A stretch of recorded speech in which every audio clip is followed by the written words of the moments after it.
A person says in his salah, Alhamdulillahi Rabbil Alameen, all praise is due to Allah, the Lord of the worlds. Allah Almighty responds and He says, my servant has praised me. Think about that for a moment. Allah Jalla Jalaluhu, who is managing and controlling and governing the affairs of the universe, He hears your recitation and He responds to you individually. He acknowledges your recitation and He says, you have just praised me. Can you think about what that means? And then when you say, Ar-Rahman Ar-Rahim, the most gracious, the most merciful, Allah responds and He says, Athna alayya abdi, my servant has spoken highly of me. Subhanallah. وَإِذَا قَالَ الْعَبْدُ Maliki Yawmiddin, when you say Maliki Yawmiddin, owner of the day of judgment, Allah responds and He says, Majjadani abdi, my servant has glorified me. And then what do you say? Iyyaka na'budu wa iyyaka nasta'een, you alone we worship, you alone we seek for assistance.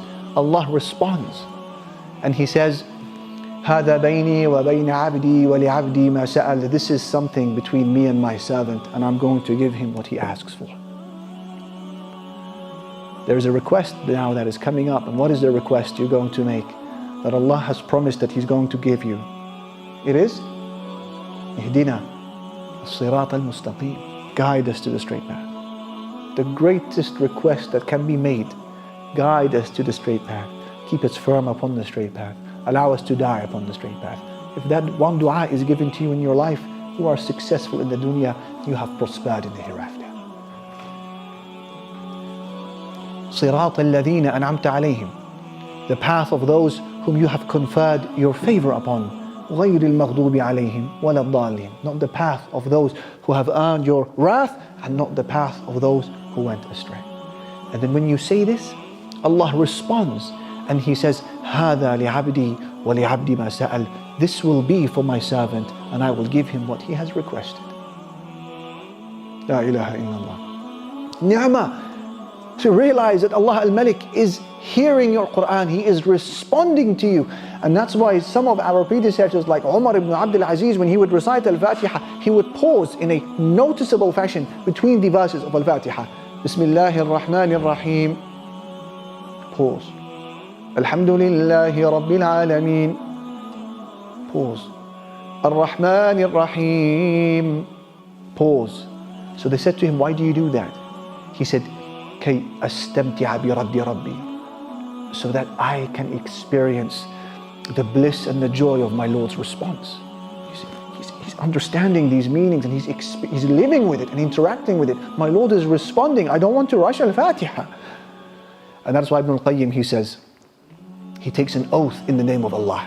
He said, فَوَاللَّهِ لَوْلَا مَا عَلَى الْقُلُوبِ مِن دُخَانِ الشَّهَوَاتِ وَغَيْمِ النُّفُوسِ لَاسْتُطِيرَتْ فَرَحًا وَسُرُورًا بِقَوْلِ رَبِّهَا وَمَعْبُودِهَا حَمِدَنِي عَبْدِي أَثْنَى عَلَيَّ عَبْدِي مَجَّدَنِي عَبْدِي. He said, if it wasn't for the sins that we have accrued on our hearts, and if it wasn't for the clouds that cover our souls, we would have burst with joy as we remember that Allah, our Maker, is saying to us, my servant has praised me, my servant has spoken highly of me, my servant has glorified me.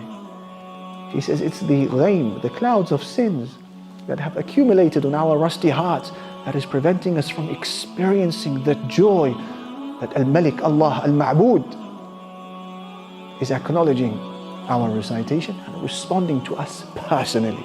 La ilaha illallah. This is a brief snapshot and an introduction to Surah Al-Fatiha.